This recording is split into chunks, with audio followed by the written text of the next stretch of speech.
Let's talk a bit about microphones.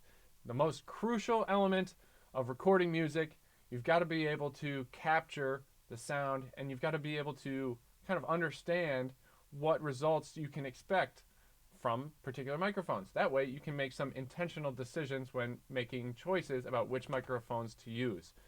So, the standard definition of a microphone, a transducer that converts acoustic energy into electricity.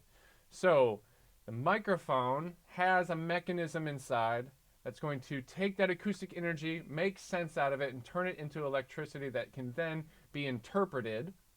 Maybe it's going to be amplified to a speaker system or something, but also maybe it's going to be, again, captured and sort of decoded by a computer so it can be recorded in a digital way. The transducer is the mechanism that makes the microphone do its thing. Okay, and there's different kinds, and that's kind of how we refer to microphones. So we say microphone types. We're actually talking about the type of transducer that's inside of it, right? The mechanism that makes it do what it does. Um, and this is not the lesson where we really take apart the pieces and learn exactly what's happening between the magnetic fields and all that stuff. There's a lot of electrical, technical things that happen based on what type of transducer you're using. But if we can identify what the basic ones are and you know how they behave, then you're going to be able to make some good choices in regards to selecting microphones for a music production situation. So we've got dynamic, condenser, and ribbon microphones. Really, you can think of it as two types of transducers, the dynamic and condenser. Ribbon is sort of, we call it sort of its own thing, but it actually belongs to the dynamic mic family. It's just a slight difference that I'll explain in a minute. Dynamic microphones have some particular characteristics. Because of the transducer type, they're a little bit more rugged. They can withstand some abuse, right? They're also a little less sensitive. So we always use, well, we traditionally use dynamic microphones live on stage.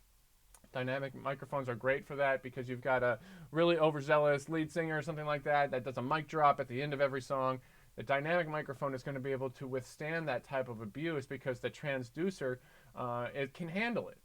Okay, but it's also because it's less sensitive. There's a couple of things. One, it's not going to be able to represent the sound that it's capturing as accurately as some other microphones. So there's like a compromise that you make, right? But at the same time, it's also going to be just naturally better at sort of eliminating surrounding noise and sounds from other sound sources that might be nearby. All right, because it's a dynamic microphone and it's not as sensitive, it's going to naturally sort of block out those other sounds. So dynamic microphones are often selected for live performances on stage or recording studio situations where you're recording multiple sound sources and you potentially want to be able to isolate each sound a little bit better. A condenser microphone has a different type of transducer that allows it to be a little bit more accurate in how it responds to the sounds that it's capturing or amplifying. So condenser microphones are often found in recording studio situations where you have a controlled environment, and because condenser microphones are also what we call transparent, right? It's going to be able to very accurately capture what's happening from a sound source, but also in the space around it. So if you use a condenser microphone in a not so soundproof room, yeah, you're still probably going to get a great accurate recording of the sound source that you want, but you're also going to be inviting in all the other sounds that are potentially present in that not so soundproof area. So condenser microphones are really great for high quality, very accurate recordings from a very soundproof controlled environment. Another special note about condenser microphones is that the transducer that does its job for a condenser mic requires some extra voltage that helps it be so accurate. We call that phantom power or 48 volts. So a lot of times you might see on a microphone preamp a button that'll say plus 48V. That's particularly for your condenser microphones to send extra voltage to that microphone so the transducer can start to work. Now the ribbon microphone sort of is a subcategory of dynamic microphones, but it's particularly sensitive because instead of some fixed metal plates inside it, actually has a very thin strip of metal, like aluminum, inside it.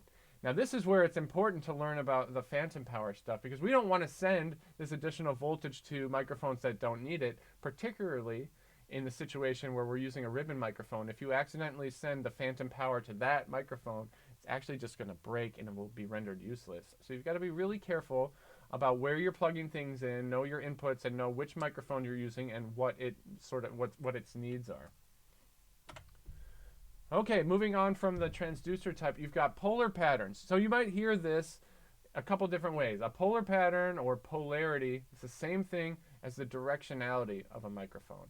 So if I'm looking at a microphone, from what angle or from what direction will it be sensitive to sound? So on the very left here, we're looking at what's called a cardioid polar pattern. You might also hear it called pickup pattern. And that's that heart-shaped thing where it's mostly picking up sound from the front, and it's eliminating sound from the rear. All right, but it's got that sort of heart-shaped pattern. That's why we call it cardioid, but it's very directional. Next is either the figure 8 or a bidirectional polar pattern. And you can see that it's actually sensitive on two sides of the microphone, eliminating sounds from the side. So oftentimes we see a bidirectional or a figure 8 pattern microphone on, say, like the desk corner of like the Tonight Show host or something. You might see Jimmy Fallon or whoever's got one of those microphones over there. So it picks up, it's sensitive to both the front and the back. So maybe the host and the guest on the other side, it's going to be able to pick up sound from both of those things. And then all the way on the right here, we see the polar pattern of an omnidirectional microphone that is equally sensitive to sound from all directions. And this is good to use if you're like recording some room sound because you just want to capture how the particular acoustic space is reacting to whatever sound is happening in there. It could also be good like on location somewhere in case something spontaneous is happening and you're not sure exactly, like maybe there's a group of people and you're not sure who's going to be speaking. You just want to pick up sort of everything. I also find it used a lot when maybe bands are making a live record or something like that. So this could be an audience microphone, so we're picking up how the audience is reacting to things. Now we can use the polar patterns in combination with one another to make some really interesting results, but that's a conversation for another time. But you can see these are the three basic polar patterns for microphones: is cardioid, bidirectional, and omnidirectional. We also need to understand frequency response. It's how accurately a microphone can capture the sound. So we learned that dynamic mics and condenser mics react a little bit differently. Condenser microphones are, generally speaking, more accurate and more sensitive. That means they're going to have a better frequency response also.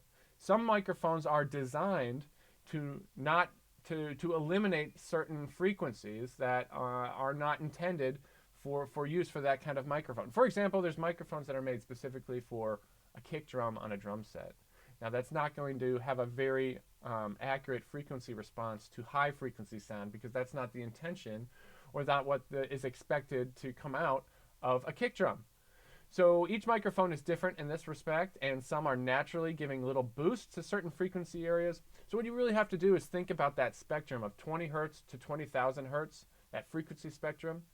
And then we see a line like is presented in this graph, and this is showing us just how responsive that microphone is to that particular area of the frequency range. So based on what kind of instrument or what the sound source is, if it's a vocalist or a tuba, you might be able to make some intentional decisions based on the frequency response of the different microphones that you have access to. Finally, accessories for microphones. These are important. We use them all the time. But you also need to know the names of these kinds of things.